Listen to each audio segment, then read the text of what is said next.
بسم اللہ الرحمن الرحیم۔ السلام علیکم ورحمۃ اللہ وبرکاتہ۔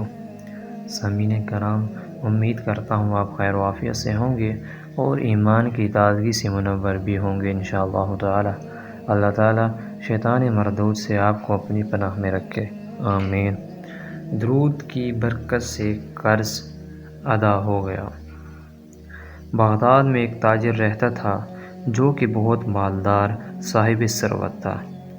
اس کا کاروبار اتنا وسیع تھا کہ سمندروں اور خشکی میں اس کے قافلے رواں دواں رہتے تھے، لیکن اتفاق سے گردش کے دن آ گئے، کاروبار ختم ہو گیا، قرضے سر پر چڑھ گئے، ہاتھ خالی ہو گئے، قرض خواہوں نے پریشان کر دیا۔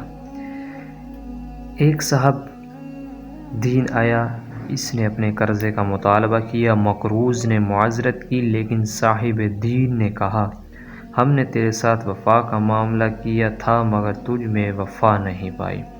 مقروض نے کہا، خدا کے لیے مجھے رسوا نہ کرو، میرے ذمے اور لوگوں کے بھی قرضے ہیں، آپ کی سختی کے باعث وہ بھی بھڑک اٹھیں گے، حالانکہ وہ میرے پاس کچھ بھی نہیں۔ صاحب دین نے کہا، تجھے ہرگز نہیں چھوڑوں گا، اور وہ اسے عدالت۔ قاضی نے پوچھا، اس سے قرض لیا ہوا ہے؟ مقروض نے کہا، ہاں لیا تھا، لیکن اس وقت میرے پاس کوئی چیز نہیں ہے کہ میں ادا کر سکوں۔ قاضی صاحب نے ضامن مانگا اور کہا، ضامن دو ورنہ جیل جاؤ۔ میں ضامن لینے گیا مگر کوئی شخص ضمانت اٹھانے کے لیے تیار نہ ہوا۔ صاحب دین نے اسے جیل بھیجنے کا مطالبہ کیا۔ مقروض نے منت سماجت کی، لیکن کسی کو رحم نہ آیا۔ آخر کار صاحب دین نے عرض کیا کہ اللہ تعالیٰ کے نام پر مجھے آج رات بچوں میں گزارنے کی مہلت دی جائے، کل میں خود حاضر ہو جاؤں گا، اور پھر مجھے بے شک جیل میں بھجوا دینا، پھر میری قبر بھی وہیں ہوگی، مگر یہ کہ اللہ تعالیٰ کوئی سبیل بنا دے۔ یہ سن کر صاحب دین نے ایک رات کے لیے بھی ضامن مانگا۔ مقروض نے کہا، اس رات کے لیے میرے ضامن مدینہ کے تاجدار ہیں۔ صاحب دین نے منظور کر لیا اور وہ مقروض گھر آ گیا، لیکن حد درجہ غم زدہ اور پریشانی دیکھ کر بیوی نے سبب پوچھا تو سارا ماجرا کہہ سنایا اور بتایا کہ آج کی رات کے لیے آقائے دو جہاں صلی اللہ علیہ وآلہ وسلم کو ضامن بنا کر آیا ہوں۔ بیوی جو کہ نہایت ہی بیدار بخت عورت تھی، اس نے تسلی دی کہ غم نہ کرو، فکر کی کوئی بات نہیں، جس کے ضامن رسول اللہ صلی اللہ علیہ وآلہ وسلم خود ہوں، وہ کیوں مغموم و پریشان ہو۔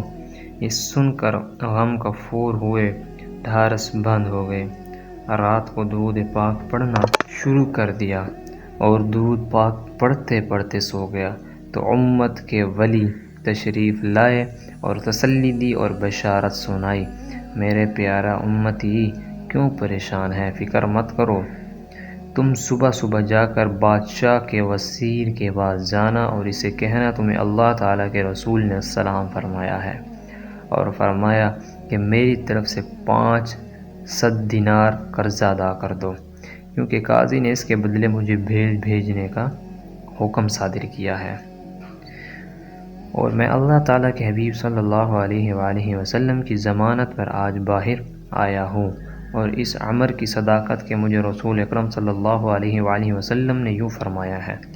اس کی نشانی یہ ہے کہ آپ محبوب کبریا صلی اللہ علیہ وآلہ وسلم پر ہر رات 1000 مرتبہ درود پاک پڑھتے ہیں، لیکن گزشتہ رات آپ کی غلطی لگ گئی اور آپ میں شک میں پڑ گئے کہ پورا 1000 مرتبہ پڑھا گیا یا نہیں، حالانکہ وہ تعداد پوری تھی۔ یہ فرما کر امت کے ولی صلی اللہ علیہ وآلہ وسلم تشریف لے گئے اور وہ مقروض بیدار ہوا تو بڑا ہی خوش تھا۔ صبح نماز پڑھ کر وزیر صاحب کے رہائش گاہ پر پہنچا تو وہ دروازے پر کھڑے تھے اور سواری تیار تھی۔ پہنچ کر فرمایا، السلام علیکم۔ وزیر صاحب نے سلام کا جواب دیتے ہوئے پوچھا، کون ہو، کہاں سے ہو؟ فرمایا، آیا نہیں ہوں، بھیجا گیا ہوں۔ وزیر نے استفسار کیا، کس نے بھیجا؟ فرمایا، مجھے اللہ کے رسول صلی اللہ علیہ وآلہ وسلم نے بھیجا ہے۔ پوچھا کس لیے بھیجا ہے؟ فرمایا اس کے لیے کہ آپ میرا قرضہ جو کہ 500 دینار ہے ادا کر دیں۔ جب وزیر نے نشانی طلب کی تو رسید المرسلین سید المرسلین صلی اللہ علیہ وآلہ وسلم کا فرمان سنا دیا۔ وزیر صاحب سنتے ہیں اس مکان کے اندر لے گئے اور بہترین جگہ پر بٹھا کر عرض کیا، ایک مرتبہ پھر مجھے میرے آقا کا پیغام سنا دیجیے۔ وزیر سن کر باغ ہو گیا اور اس آنے والے کی دونوں آنکھوں کے درمیان بوسہ دیا کہ یہ رحمت دو عالم امت کے ولی صلی اللہ علیہ وآلہ وسلم کی زیارت کر کے آیا ہے۔ نیز وزیر صاحب نے کہا، مرحبا بالرسول اللہ صلی اللہ علیہ وآلہ وسلم۔ پھر وزیر صاحب نے اسے 500 دینار دیے۔ یہ آپ کے گھر والوں کے لیے 500 دینار، یہ آپ کے بچوں کے لیے پھر 500 دیا، یہ اس لیے کہ آپ خوشخبری لائے ہیں، اور پھر 500 دینار پیش کیے کہ آپ نے سچا خواب سنایا۔ وہ مقروض یہ رقم لے کر خوشی گھر آیا اور اس میں سے 500 دینار گن کر لیے اور صاحب دین کے گھر آیا اور اسے کہا، چلو میرے ساتھ قاضی کی عدالت میں اور اپنا قرضہ وصول کر لو۔ جب قاضی کی عدالت میں پہنچے تو قاضی صاحب اٹھ کھڑے ہو گئے اور انہوں نے مقروض کو مؤدبانہ سلام پیش کیا اور کہا کہ رات مدینہ کے تاجر احمد مختار صلی اللہ علیہ وآلہ وسلم رویا میں تشریف لائے تھے اور مجھے حکم دیا کہ اس مقروض کا قرضہ عطا کر دو اور اتنا اپنے پاس سے دے دیں۔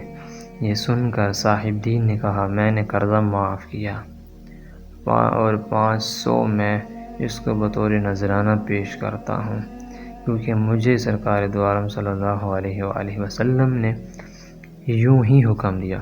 وہ شخص خوشی گھر واپس آ گیا تو اس کے پاس 4000 دینار تھے۔ اللہ اکبر، صلی اللہ علیہ وآلہ وسلم، صلی اللہ علیہ وآلہ وسلم۔ ایک شخص جو انتہائی امیر تھا، جس پر قرضے چڑھ گئے اور قرضے نہ دینے کی پوزیشن میں تھا، اور جب گھر گیا تو 4000 دینار لے کر گیا۔ یہ کتنی بڑی بات ہے۔ اس وقت کے 4000 دینار کی بھی شاید لاکھوں یا کروڑوں روپے کی مالیت جو اب کی مطابق بنتی ہے، اتنے پیسے وہ گھر لے کر گیا۔ درود شریف میں ناظرین کرام بے حد فوائد ہیں، کرامات ہیں، معجزات ہیں۔ آپ درود شریف کو اپنا وظیفہ بنا لیں، دن رات اٹھتے بیٹھتے چلتے پھرتے وضو جس طرح مرضی جیسے ہیں درود شریف پڑھتے رہیں۔ بس کوشش کریں وضو بنا کر پڑھیں، اور اس درود شریف کو پڑھتے ہوئے کسی ناپاک جگہ پر نہ بیٹھے ہوئے ہوں آپ، یا پھر کسی گندی جگہ پر بیٹھے ہوئے نہ ہوں آپ۔ اور درود شریف کو جتنا دھیان سے پڑھیں گے، اس کی اتنی ہی تاثیر آپ کے دل و دماغ میں جسم میں اترتی چلی جائے گی اور آپ کے کام سنورتے چلے جائیں گے۔ غافل ہو کر درود شریف نہ پڑھیں۔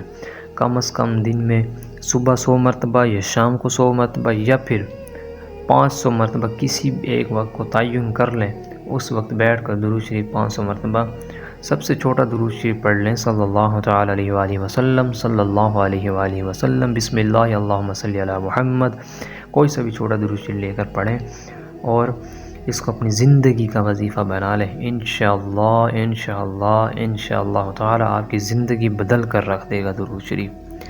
لیکن صرف اور صرف آپ نے اس کو جب پڑھنا ہے تو اپنا دھیان سے پڑھنا ہے، تبھی اس کا آپ کو بے انتہا فائدہ ہوگا۔ اس سے بڑا کوئی وظیفہ اس دنیا میں نہیں ہے۔ باقی آپ مجھے اپنی دعاؤں میں یاد رکھیے گا۔ مجھے اجازت دیجیے۔ اللہ حافظ، جزاک اللہ خیرہ۔